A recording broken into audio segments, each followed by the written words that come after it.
I had someone tag me in someone else's videos where they're talking about all the benefits of statins, and one of the things that she mentions in that video is that statins only lower your LDL cholesterol, which is not true. That's a fallacy. They lower all of your cholesterol, including your good cholesterol. And she's an MD saying that, and she's supposedly quoting research. So first of all, it lowers all of your cholesterol and not just your LDL or bad cholesterol like she says in the video.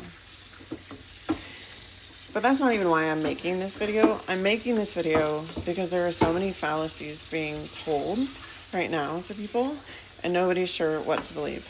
Well, let me tell you this.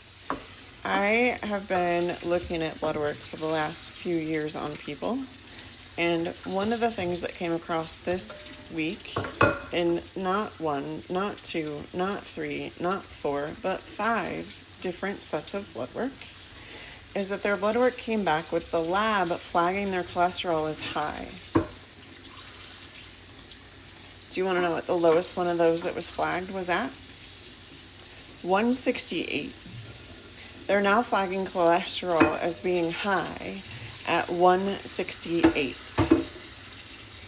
And a new study was just published on the benefits of statins.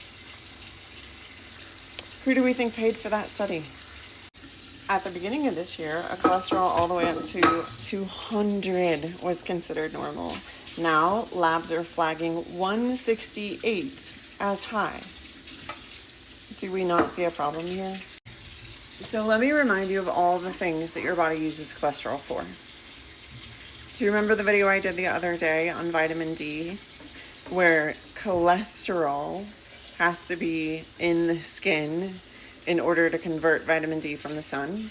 And vitamin D is an imperative for eye health, bone health, skin health, muscle health, tendon health, nerve health, joint health. The list goes on.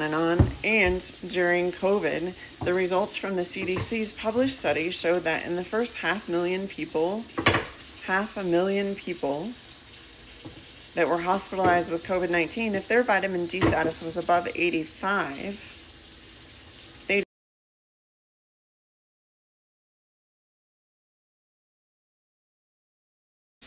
So if we know that cholesterol is needed to produce vitamin D, and we know that vitamin D needs to be above 85, why would we want our cholesterol to be even lower?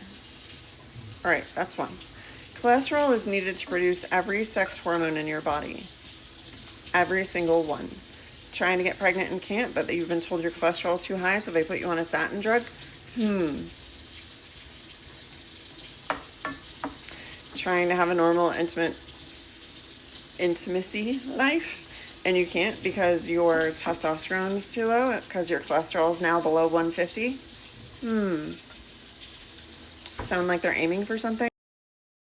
Cholesterol is needed to transport fibers through the GI tract.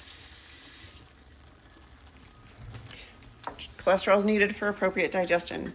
We now know, based on more than one study and more than one book, that the gut and the brain are intimately connected, and if you feed the brain by feeding the gut the appropriate foods, we can even help things like schizophrenia, ADHD, autism, bipolar disease, and depression. Cholesterol is needed to have a healthy gut. Notice a pattern? And before I get too far down this rabbit hole, let's not forget that those lovely myelin sheaths that prevent you from getting things like neuropathy and restless leg syndrome and nerve pain, those myelin sheaths are created from cholesterol. And then let's not forget that the brain is 70% cholesterol. So if for no other reason than needing vitamin D, sex hormones, and brain health, why do we think it's safe to have a cholesterol below 200? Why? And why do we think then that statins, which lower all cholesterol, not just LDL, like the doctor said, why do we think that statins are being handed out like candy? And why is the United States responsible for 80% of the market on statin drugs? Have you looked into that at all? Who paid for that study?